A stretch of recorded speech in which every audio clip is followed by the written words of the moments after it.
Hello YouTube, this is Morgan Airspeed Prime here with my next Star Wars video. This is going to be my review for The Bad Batch Episode 11, Devil's Deal. So, very interesting episode because The Bad Batch were in the episode, but it was almost the reverse of a lot of the other episodes where it would be The Bad Batch and then they meet a character that we know that is in the episode for a certain amount of time, but then we go back to the Bad Batch. Here it was the opposite, where the Bad Batch were just almost here as a cameo in their own show, though I'm guessing this was to just introduce that they're in or around the area of Ryloth, so that when they likely appear in the next episode, which is going to continue the Ryloth plot here, we won't be surprised that they're here, because we've established that, oh, Hera and Omega are, friends after this little dynamic that they had. That the Bad Batch are supplying the Ryloth rebels, basically, with supplies through Sid, basically. So the big question, I suppose, for next week is, how do the Bad Batch get in the area to make this happen? Or do they? Because I suppose that's the thing, we don't actually know for sure.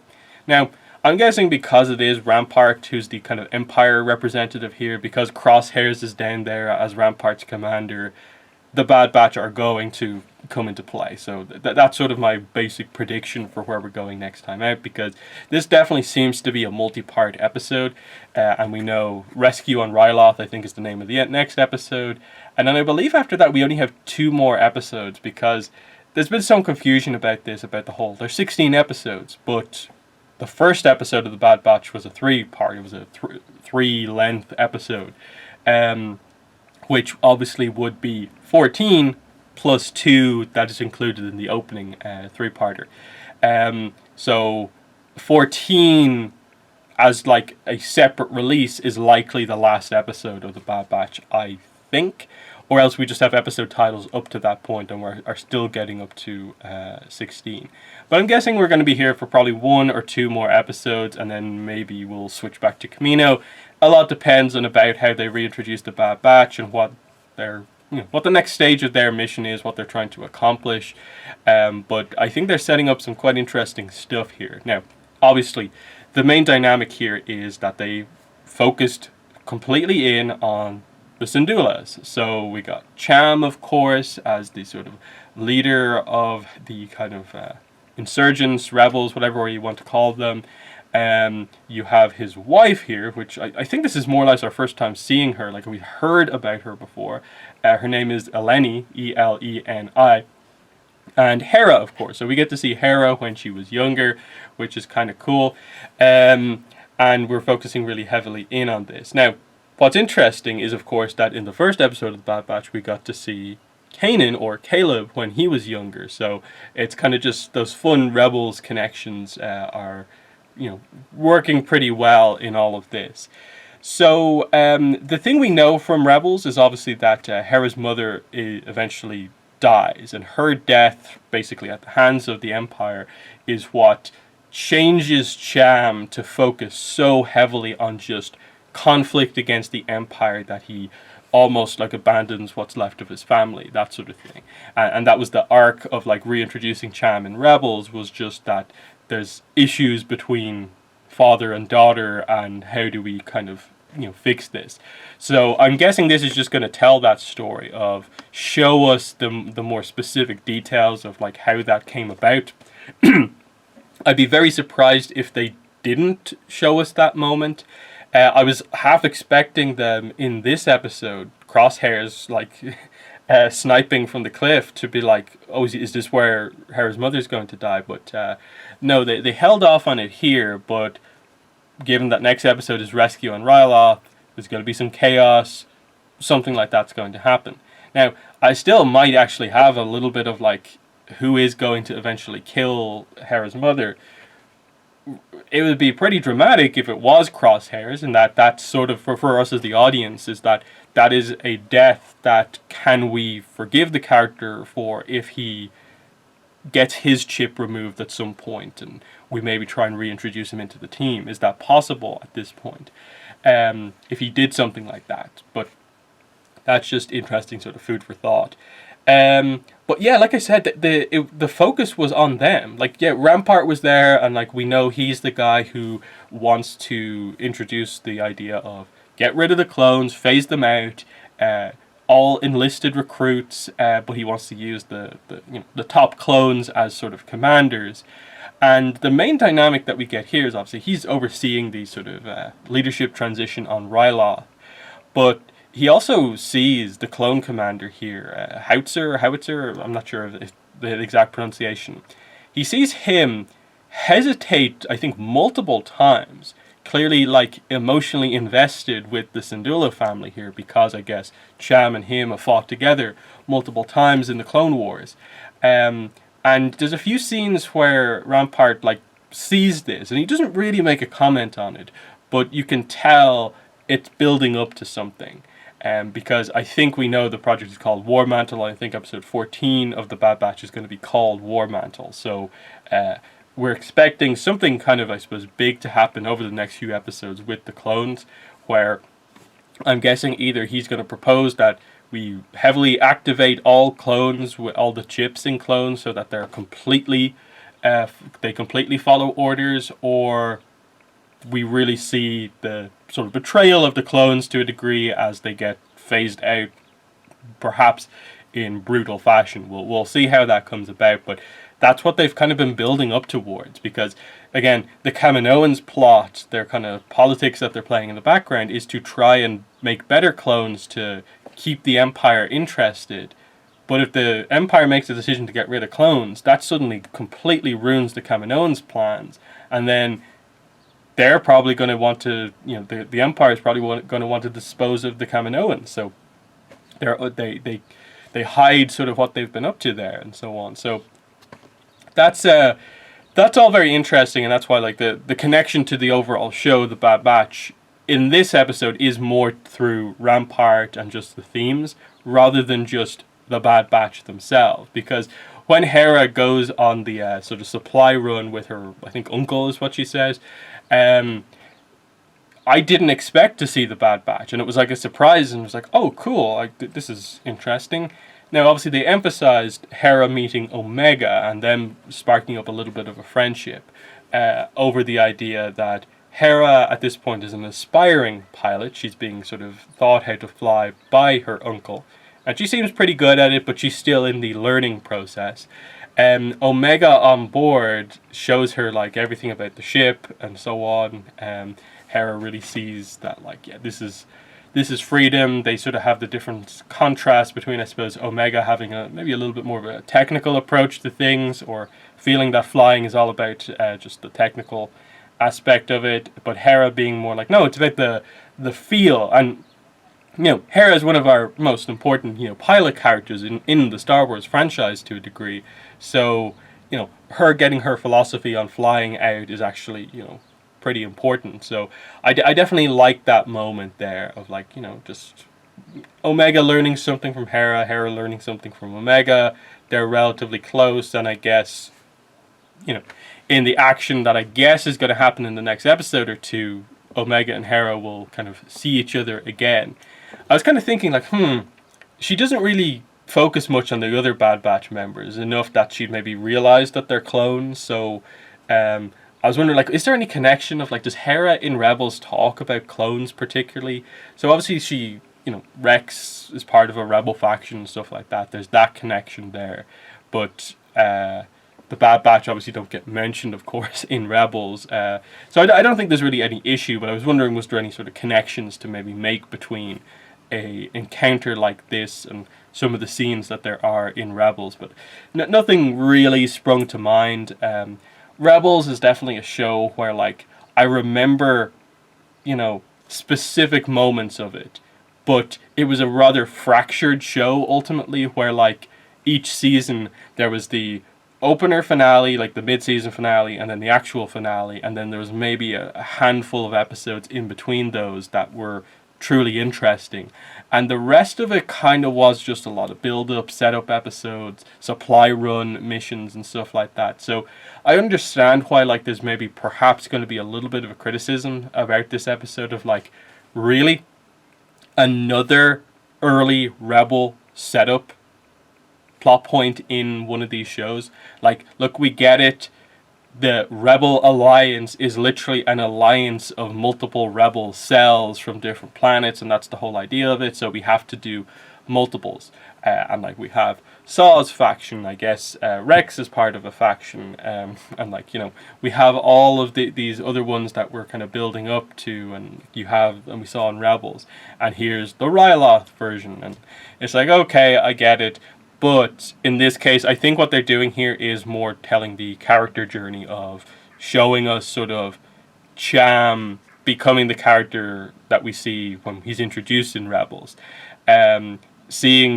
We're probably, like I said, going to see the death of Hera's mother, and that will be a very emotional moment. And I guess what the other thing that they need to do is just sort of show Hera then going off on her own, and, you know, show us that dynamic, I suppose, the separation of father and daughter, and, you know, the people she goes off with, how she properly joins the alliance, those type of questions. Now, will they have time to do that necessarily? I'm not sure, but I think any amount of setup work for Hera is going to work out well overall.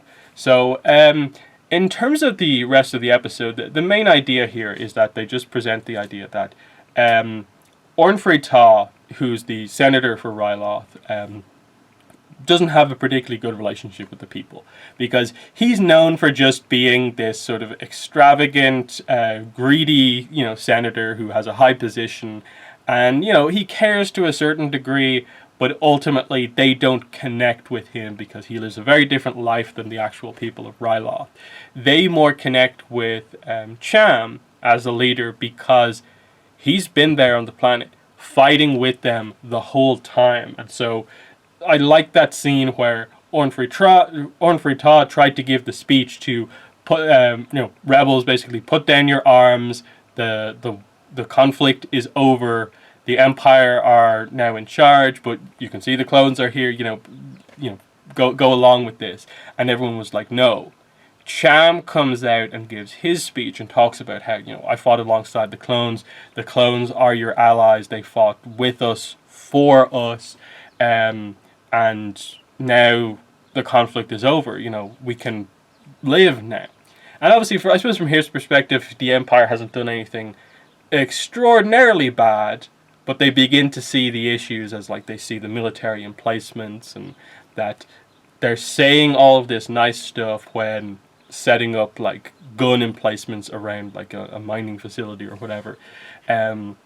You begin to see the issues kind of come into play here, that they don't quite agree with. That Cham, at this point, you can tell, wants the fighting to end. He would like an era of peace after all the fighting that there has been. He cares about the people and wants this conflict to be over so they can just live on Ryloth freely. But you see the conflict begin to stem up. The Hera's uncle, of course, still is very distrustful of the Empire, and so he's actually, you know, actively wanting Hera to be part of his plans, and so through that, Hera gets into trouble with the Empire a few times. But Clone Commander Howitzer, or whatever his name is, has a good relationship with Cham, so he sort of protects Hera from punishment by giving her over to Cham rather than the Empire in a few instances. And this, again, is one of those things where, like, okay, the clones, you know, caring about the people that they're around, the Empire probably doesn't want that. You're beginning to see a bit of the problems coming up here. Wouldn't be surprised if someone orders Howitzer to be killed at some point in the next episodes. That's just the way I see it going, because he seems to care too much, and they've made the approach, for the most part, of not really characterizing a lot of the clones of late, and so him actually getting a little bit of character development, it feels like, ooh, they're going to try and shut that down, aren't they? So I can see a Crosshairs or someone like that maybe being told to kill Howitzer and sort of take over his command. Something like that, I think. But the big thing, of course, is the supply run, where we meet the Bad Batch, they get the weapons. Crosshairs tracks them, though, and so Hera gets arrested along with everything else. And the fact that the Empire are just going along with it. It's just like, no, no, she's a criminal. She's a criminal. We have to arrest her. And there's no sense of sort of alliance necessarily with Cham that they like hand her over. This is sort of the final straw, and it's the beginning of the conflict. And so we got a nice little action scene as they sort of try and rescue her. We get to see Hera's mother in action as well, which was quite fun. And you have the overall thread of like this is why Crosshairs is actually a pretty good sort of villain, and especially a villain who is we know is conflicted but is being controlled. Him being a sniper makes it like you are fearful for like everyone in the vicinity because he is the best sniper, so he's not really going to miss. So the other thing they do at the end here is that they basically frame Cham and the rebels, the insurgents, for the attempted assassination of Orn Free Taa. Now, it's one of those situations where like you see this and it's just like, oh my god, they killed Orn Free Taa. But then they say attempted assassination, and I'm guessing it's just like, okay, I guess he just didn't die from that, or Crosshairs specifically chose not to do a lethal shot. Because I think people have been pointing out, like, this character, Orn Free Taa, is in one of the books, which is clearly set after this, and it would be a retcon if they actually did kill him. But I think that they say it's attempted assassination, so that to me says he's still alive. And I think you see him moving a little bit afterwards. So that's just an interesting, the manipulation of the Empire in this scene. But where we ended is like, okay, Hera's sort of escaping on her own. We don't know what she's going to do next because a lot of the other characters that she's allied with are captured. So it's either going to be like she and Chopper kind of like do stuff on their own. Seeing Chopper again was kind of fun. Or she somehow contacts the Bad Batch or something like that. I think what they might actually end up doing is that Howitzer, the clone, actually sort of finds her and works with her to help her escape, and something like that happens. Or like, or like I said, she finds the Bad Batch, and that's how things happen. I'm guessing we'll see her maybe sort of like find a ship, take off for the first time on her own, and just show how impressive of a pilot she is at such a young age. I think they'll do stuff like that with Hera to show like this escape moment being kind of impactful. But like you still have to have scenes, I guess, with her being there to probably like witness the death of her mother, have the dynamic with her father, and even perhaps go as far as her to see the change in her father after the mother's death and leave on her own. There's a lot of work you have to do if you want to tell that story. It depends on how much you want to lean into Hera being a focus of this arc or not. But I think they can do good work here. I think they really do have the opportunity to do something really strong with this and connect the dots with Rebels. And then that leaves us with potentially the last 2 to 4 episodes to be the big season 1 finale where we resolve things with maybe Crosshairs, or we have a bigger reveal with Omega, or more likely we just see the big decision actually get made with regards to the clones and how the Empire used them, and see where the Bad Batch sort of lie in the middle of all of that, as clones who already are not going to be affected by the chips anymore, but where will they side when it comes to potentially the clones are about to be like massacred or like completely taken out by the Empire. What will they do? What side will they choose? There's a few things like that. And then there's still like the bounty hunters after Omega. That's still a plot point. We still have to come back to the Kaminoans.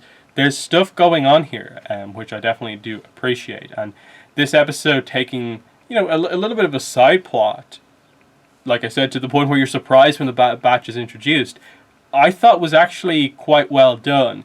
And that is coming from someone who at times is very skeptical about another Rebel setup arc. Do we really need this? Just this idea of like, one of the new shows that's going to be coming out on Disney Plus is the Andor series, and I'm a little worried about that one just because I don't tend to find just basic Rebels versus Empire to be the most interesting Star Wars dynamic that we have.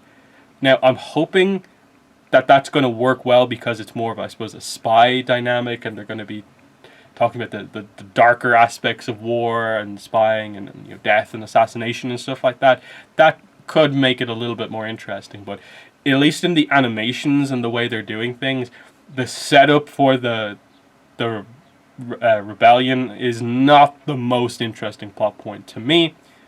But in this episode, I appreciated the focus on Hera and the characters more so than like really emphasizing, oh, a rebel faction is about to build up here.